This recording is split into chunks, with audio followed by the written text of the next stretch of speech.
We've now come down to the lab where we have all the setup installed, and this is where the experimental setup is being put in place. So what we're basically doing here is that we are testing the power supply. That's the supply we're getting here, and we're testing it for its voltage harmonics, its current harmonics, and the different parameters mentioned earlier in the presentation, along with the event detection. So let's start with the supply. Here I have the 230 volts AC supply that's being used for the entire project, and this is exactly what we are testing. This is connected to the voltage sensor in parallel, as can be seen. These are the wires of the voltage sensor, and they are connected in parallel across the source.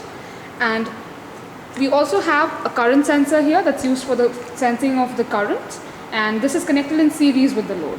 So what we do have here is that for the loads we're using an extension board that's basically serving as the multi-plug-in for all the loads connected. So this is the bulb load that we can see, and the second one is the laptop load.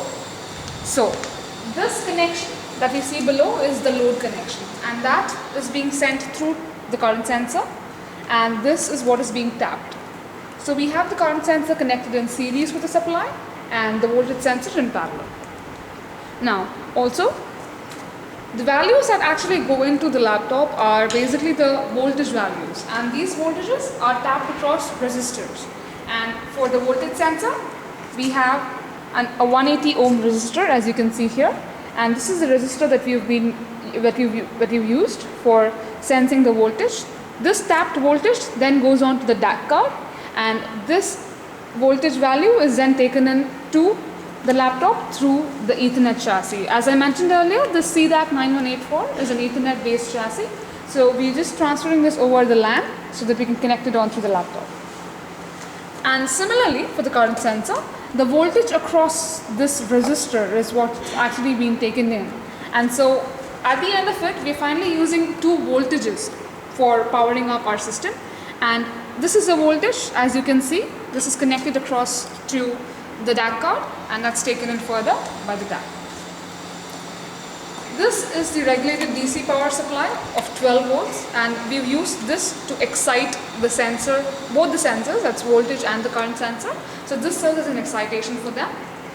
Now we'll go ahead and have a look at the loads that we've used. This is the bulb load that I mentioned about, the linear load. We're going to be using 3 of these loads, each of 150 watts, and this will serve as a linear load.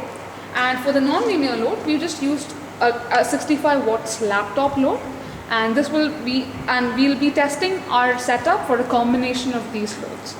And also, for comparison purposes, we've used a Yokogawa 3-phase energy meter, and we will be testing our laboratory virtual instrument against this meter, and we'll see if the values are coming up to match. And we'll be taking the loads through in a combination of 3. The first one will be a bulb load, completely purely resistive. The second one will be the laptop load, that's a purely non-linear load. And the third one would be a combination of the two, that's a combination of bulb and the laptop load, the non-linear and the linear load. And this will be explained to you by Deepta, my colleague who's worked on this project. Thank you.